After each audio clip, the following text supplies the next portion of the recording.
ഇസ്രായേലിലെ ജെറുസലേമിൽ ആളിപ്പടരുന്ന കാട്ടുതീ അണയ്ക്കാനുള്ള ശ്രമങ്ങൾ തുടരുകയാണ്. 24 മണിക്കൂറിനുള്ളിൽ ആയിരക്കണക്കിന് ആളുകളെയാണ് ജനവാസ മേഖലയിൽ നിന്നും ഒഴിപ്പിച്ചത്.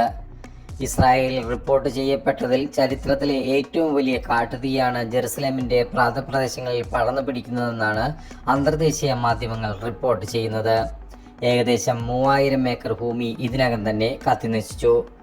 പ്രാദേശിക അടിയന്തരാവസ്ഥ മാത്രമല്ല, ദേശീയ അടിയന്തരാവസ്ഥയാണെന്ന് ഇസ്രായേൽ പ്രധാനമന്ത്രി ബെഞ്ചമിൻ നെതന്യാഹു പറഞ്ഞു. കാട്ടുതീ പടരുന്ന സാഹചര്യത്തിൽ പ്രധാന ഹൈവേകൾ അടച്ചിട്ടിരിക്കുകയാണ്.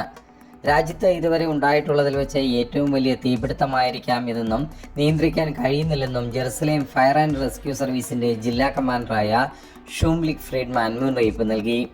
ഇറ്റലിയും ക്രൊയേഷ്യയും 3 അഗ്നിശമന വിമാനങ്ങൾ സഹായത്തിനായി അയക്കുമെന്ന് പ്രതീക്ഷിക്കുന്നതായി പ്രധാനമന്ത്രി ബെഞ്ചമിൻ നെതന്യാഹു പറഞ്ഞു.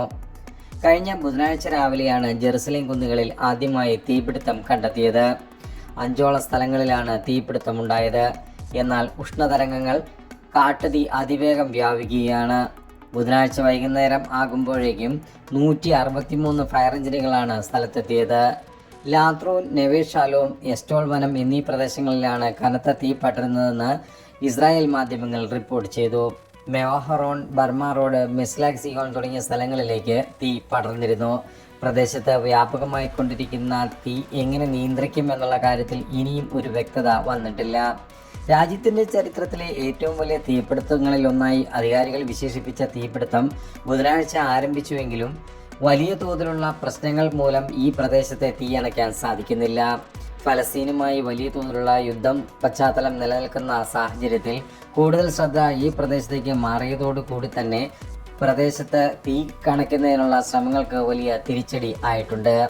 അതിവേഗം പടരുന്ന തീജ്വാലകൾ ജെറുസലേമിലേക്ക് വലിയ തോതിൽ പടരുമെന്നാണ് പ്രതീക്ഷിക്കുന്നത്. ഇത് തടയുന്നതിന് വേണ്ടിയിട്ടാണ് മറ്റ് ശ്രമങ്ങൾ നടത്തുന്നതെന്നും പ്രാദേശിക മാധ്യമങ്ങൾ പറഞ്ഞു.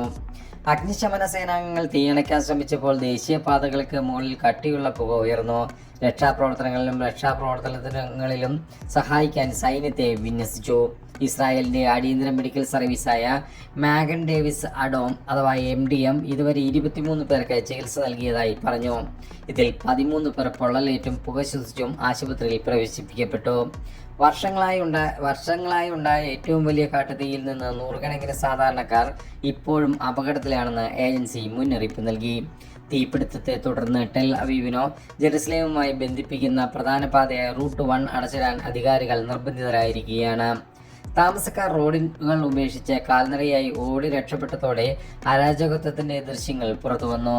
റോഡിൽ തീജ്വാലകൾ പടരുന്ന കാഴ്ചയും ഇവിടെ നിന്ന് കാണാൻ സാധിക്കുന്നുണ്ട്. ജെറുസലേം ആകാശമേഖലയിൽ ഇരുണ്ട പുക മൂടിയിരിക്കെ തീ ജനവാസ കേന്ദ്രങ്ങളിലേക്കും ഒരു കത്തോലിക്ക ആശ്രമത്തിലേക്കും പോലും പടരുന്നത് വീഡിയോ ദൃശ്യങ്ങൾ വഴി പുറത്തു വന്നിട്ടുണ്ട്. ഒരാഴ്ച മുമ്പ് തീപിടുത്തത്തിൽ നശിച്ച പ്രദേശങ്ങൾ ഉൾപ്പെടെ ഹൈവേ ഇടനാഴിയിലെ മുഴുവൻ സമൂഹങ്ങളെയും പോലീസ് ഒഴിപ്പിച്ചു. തീപിടുത്തം ദുരന്തത്തിന് ഒരു ഘടകമായിരിക്കാമെന്ന് ദേശീയ സുരക്ഷാ മന്ത്രി ഇറ്റാമിൻ ബെർഗർ അഭിപ്രായപ്പെട്ടു. നഗരത്തിന്റെ തെക്കൻ പ്രദേശത്ത് ഒരു വയലിൽ തീയിടാൻ ശ്രമിച്ചുവെന്നാരോപിച്ച് കിഴക്കൻ ജെറുസലേമിലെ ഒരു നിവാസിയെ പോലീസ് അറസ്റ്റ് ചെയ്തു.